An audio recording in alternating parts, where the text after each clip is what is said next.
Bonjour à tous, vous qui me regardez, merci à vous. Nous sommes aujourd'hui vendredi 23 janvier 2020. Aujourd'hui, j'ai eu tout simplement envie de dire, discutons un peu, regardons-nous un peu. Je m'adresse plus particulièrement aux femmes. Parce que dans mes multitudes d'activités, je suis tombée sur un sujet qui m'a beaucoup touchée, personnellement d'abord. Ce thème, c'est l'inconscience collective des femmes. Ah, je n'y avais pas pensé. L'inconscience collective des femmes. Dans la salle là où nous étions, là où il y avait des dizaines de milliers de femmes, beaucoup de femmes ont réagi presque négativement à ce thème. Parce que l'inconscience collective des femmes, bon, les femmes peuvent être inconscientes individuellement, mais collectivement, ça, il fallait y penser. Mais moi, le sujet, le constat pour moi a été pertinent. D'ailleurs, j'ai fait une intervention qui a été plébiscitée. Alors, c'est pour cela que je souhaiterais en parler avec vous, vous les femmes. L'inconscience collective des femmes.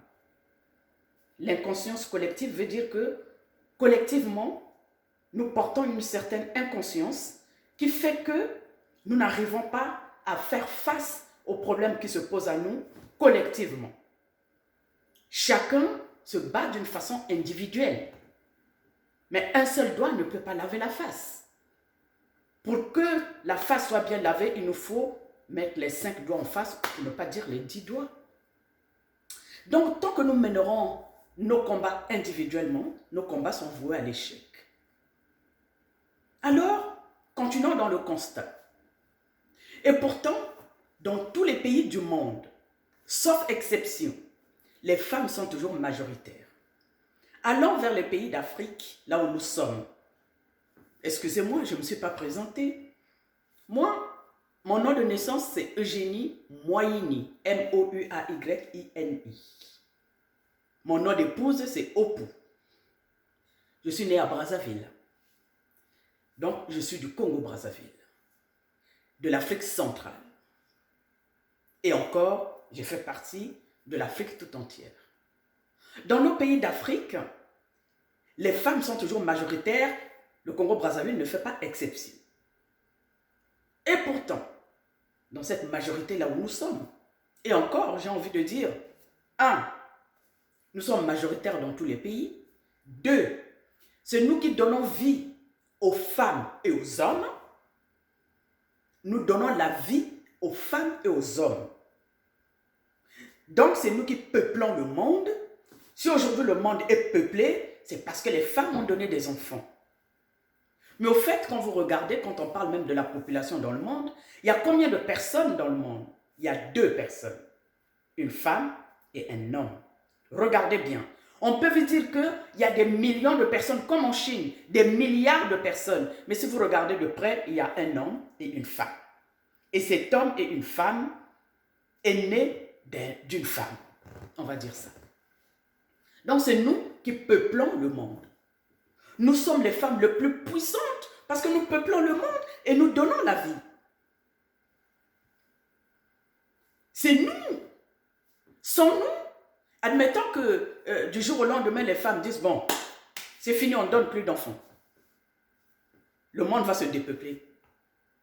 Oui, seulement qu'on va fabriquer des robots, les gens vont trouver des moyens, mais ils ne pourront pas faire autant que la nature a fait, quand la nature a mis la femme. Et nous sommes les femmes les plus puissantes. C'est nous qui mettons au monde, comme je l'ai dit tout à l'heure, les hommes, ne parlons pas de femmes. Et pourquoi est-ce que cet être humain, qu'on appelle homme, que nous avons mis au monde, que nous avons élevé, que nous avons fait grandir, que nous avons éduqué, que nous avons accompagné, pourquoi est-ce que cet homme, quand il grandit et devient adulte, la femme devient une pauvre femme et une faible femme? malgré tout ce que nous avons, nous ne sommes que de faibles femmes et de pauvres femmes. Et ceci est dit, si ce n'est pas dit par notre propre progéniture, ça amène à réflexion et les femmes ne se sont jamais posées collectivement cette question. C'est pour cela que collectivement, nous subissons ce que nous subissons aujourd'hui.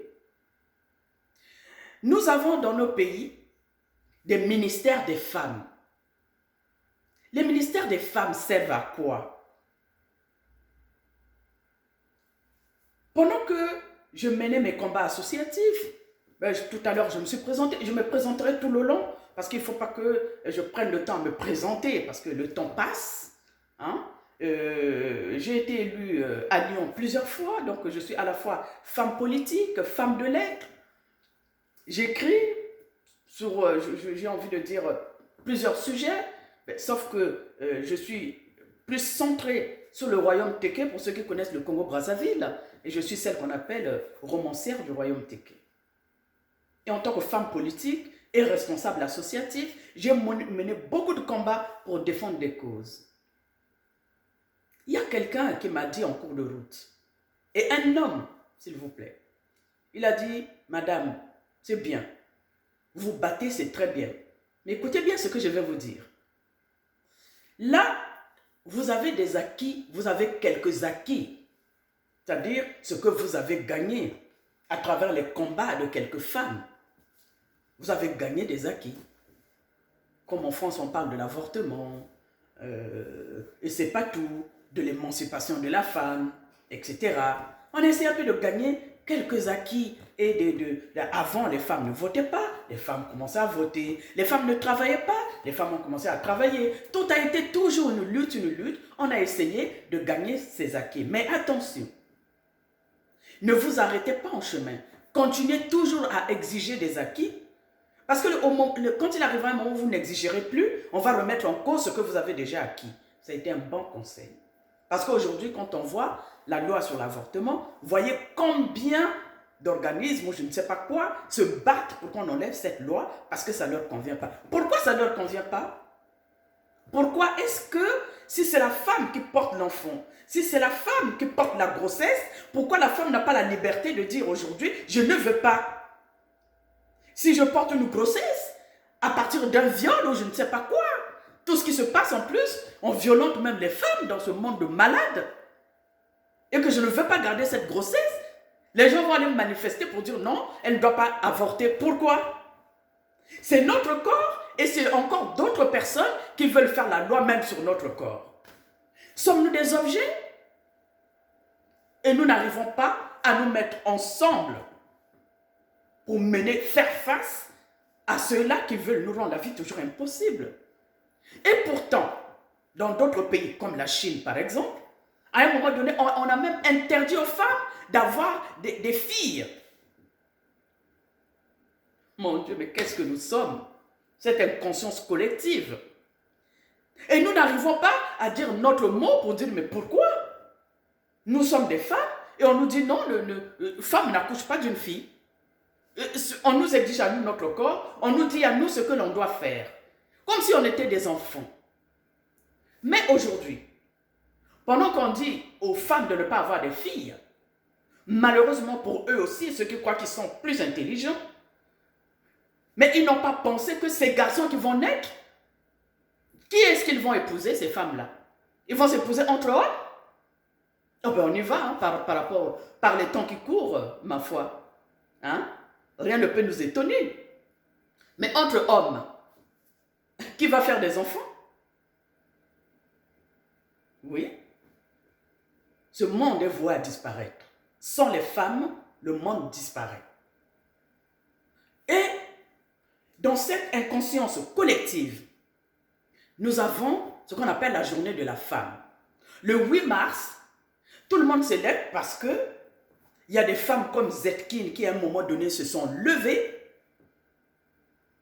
Quelques femmes, même aux États-Unis, on peut en citer, ça existe, mais individuellement, qui ont mené des combats individuels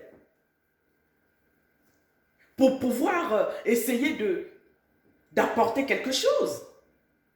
Mais les combats individuels, ça ne peut pas aller très loin. Il faut que les femmes s'y mettent. Mais où sommes-nous, les femmes? Où sommes-nous? Nous sommes ces personnes qu'on appelle la première éducatrice de l'enfant. On nous a donné tous les noms. Hein? La première éducatrice des enfants, de l'enfant. Aux côtés d'un grand homme, il y a toujours une grande dame. Pourquoi est-ce que la grande dame doit toujours rester aux côtés d'un grand homme? Un grand homme ne peut pas être aux côtés d'une grande dame.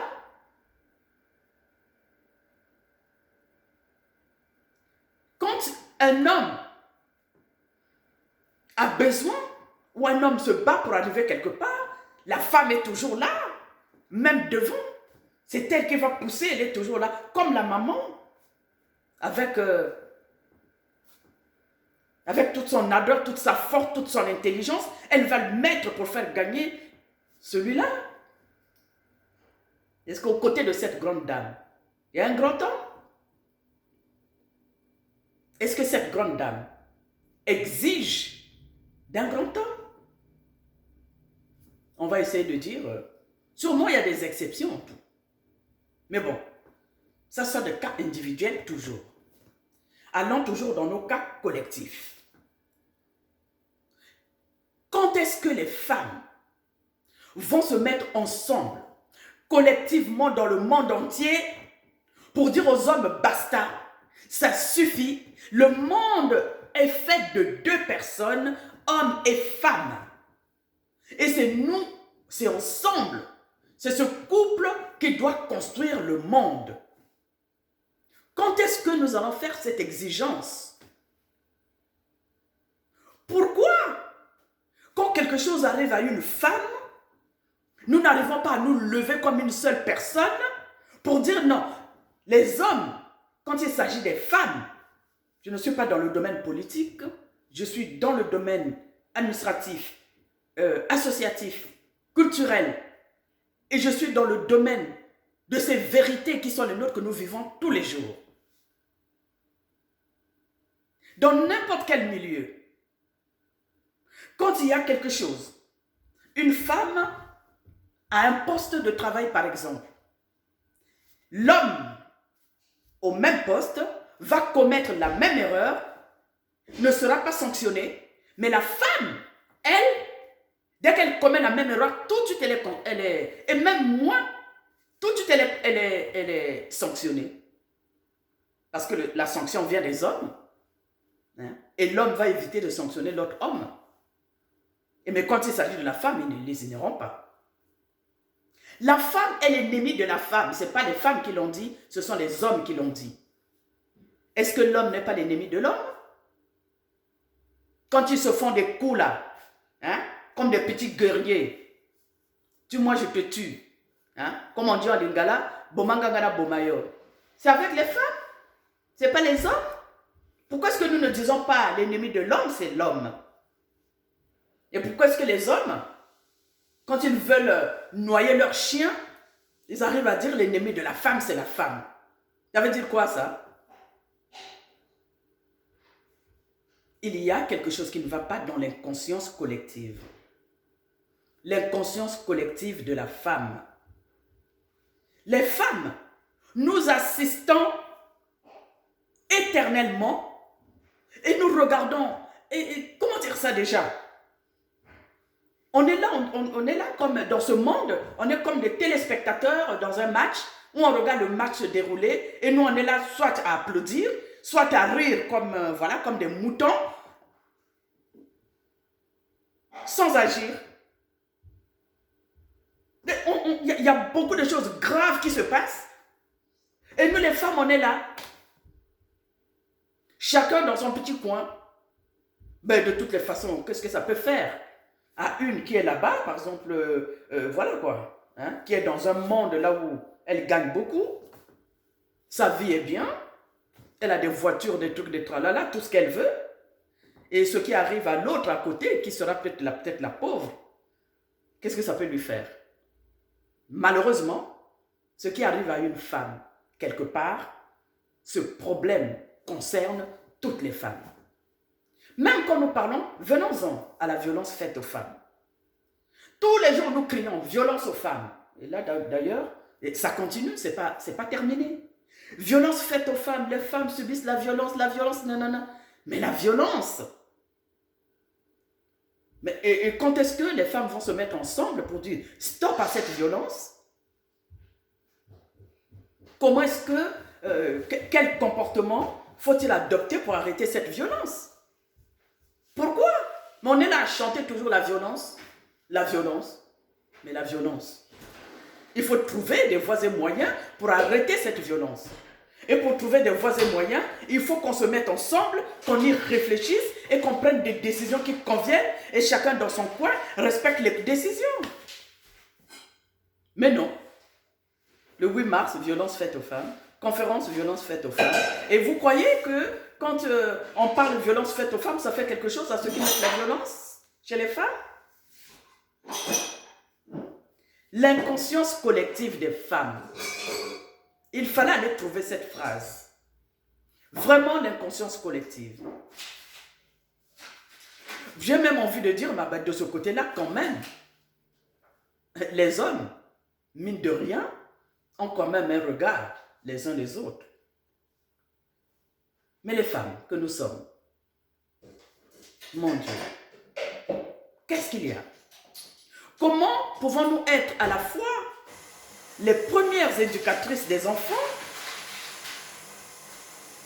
et être à la fois inconscients de tout ce qui se passe autour de nous? Mais alors, qu'est-ce que nous transmettons alors? Qu'est-ce que nous transmettons à nos enfants? Qu'est-ce que nous transmettons, nous, parce que pour être première éducatrice des enfants, il faut bien qu'on transmette quelque chose. Mais qu'est-ce que nous transmettons? Qu'est-ce que nous léguons à nos filles pour le futur? Est-ce que les filles doivent subir la même chose que nous subissons aujourd'hui? L'inconscience collective des femmes. Ah, il fallait trouver. J'ai voulu juste vraiment, comme ça m'a remué un peu, parce que quelque part, je me disais, oui, pourquoi on n'y arrive pas? J'ai essayé de me poser 1001 questions. Mais quand on m'a porté cette phrase, ce constat, j'ai compris d'où venait le malheur des femmes. Ce n'est pas que l'ennemi de la femme soit la femme elle-même, mais les maux pour lesquels la femme souffre, elle-même, elle en est inconsciemment responsable. Parce que qui ne dit rien, ni pour ni contre, je ne sais pas s'il est pour ou s'il est contre, celui qui ne fait rien et qui assiste, c'est le début de la soumission. Et donc nous sommes là. Au fait, on est là pour subir. On subit parce qu'on a pris tellement l'habitude de subir que quelque part on ne se pose plus de questions.